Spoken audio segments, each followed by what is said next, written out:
Addunyaan waan amantuu fi waan walii qabattu walii wallaaltee jirti. Wanti hundinuu bitaa namatti gala. Waan ganama walii galan galgala wal waakkachaa jiru. Kaleessa ulaan Hormuz banamuun isaa ibsamee ture. Har'a ammoo cufamutu gabaafamaa jira. Guyyaa kaleessaa waliigaltee dhukaasa dhaabuu Israa'elii fi Libaanos gidduutti taasifame hordofee ulaan Hormuz dooniiwwan daldalaa hundaaf banamus Iraan har'a deebiin cufuu beeksifteetti. Humni waraanaa Iraan ulaa Hormuz irra deebiin cufamuu miidiyaaleen Iraan kan gabaasan yoo ta'u, kana hordofees dooniiwwan daldalaa idila addunyaa irratti dhiibbaan olaanaan uumamaa jira.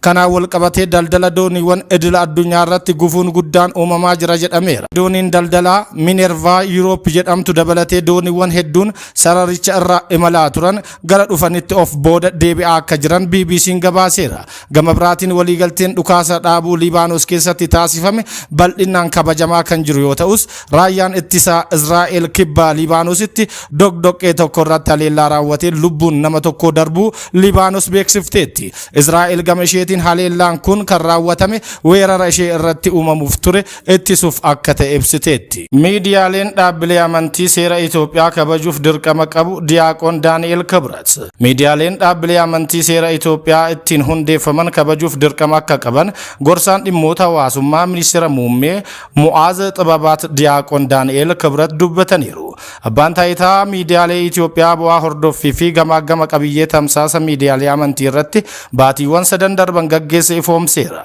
Sagantaa magaalaa Finfinneetti gaggeeffame kana irratti Daani'el Kibrat akka jedhanitti miidiyaaleen amantii keessaa baay'een isaanii qabiyyee amantii irratti hundaa'e kan dabarsan yoo ta'u, kunis kan jajjabeeffamu ta'uu dubbatan. Ta'us miidiyaaleen gaarii hojjetan gidduutti muraasni kaayoo hamaa hojii gaarii warra kanaa xureessuu qabu jedhan.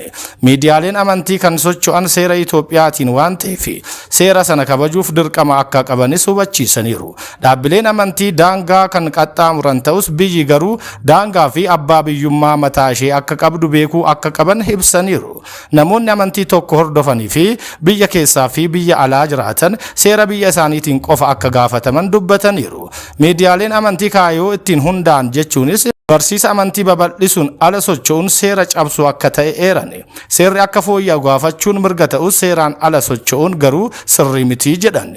Miidiyaaleen amantii tokkummaa uumuun gaafii isaanii gurmaanii dhiyeessuu akka danda'anii fi mootummaan hundeeffama gamtaa kanaaf deeggarsa barbaachisaa akka kennu ibsuu isaanii ENN gabaaseera. Yaa'iin COP32 Itoophiyaan anniisaa magariisaa fayyadamaa jirtu biyyoota biroof qooduuf kan gargaarudha. Fireewoot Taammiruu. Yaa'iin COP32 anniisaa magariisaa fi teeknooloojiiwwan Itoophiyaan fayyadamaa jirtu biyyoota biroof kan qoodduudha jedhan hojii raawwachiistuu olaantuun Itiyoo Teleekoom Fireewoot Taammiruu. Ministeerri muummeen Dr. Abiy Ahmed hojiiwwan koree biyyaalessaa yaa'ii jijjiirama qilleensaa dhaabbata mootummoota gamtoomanii 32ffaa COP32tiin raawwatamaa jiran gamaggamaniiru. Hojii raawwachiistuun yeroo kanatti hojiiwwan koree hojii diijitaalaa taaqaa'oo fi yuutiliitii raawwatan ilaalchisuun ibsa kennaniiru. Gareen hojii kun yaa'iin COP32 haala milkaa'aa ta'een akka xumuramuuf gahee murteessaa akka taphates ibsaniiru.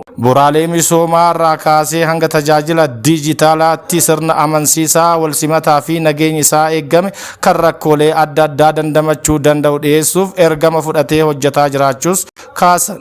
Yaa'ichi anniisaa magariisaa biyyattiin fayyadamaa jirtu teeknooloojiiwwan ol'aanoo fi guddina ce'umsa diijitaalaa Itoophiyaan argatte biyyoota biroof kan ittiin agarsiiftuu fi muuxannoo itti qooddu ta'us hubachiisan. Milkaa'ina yaa'ichaaf kan fayyadan tajaajiloonni teelekoomii, dhiyeessiin humna ibsaa, tajaajilli bishaanii fi dhangala'aa akkasumas sirni diijitaalaa yaa'ichi ittiin durfamu akka diriirfamus dubbataniiru.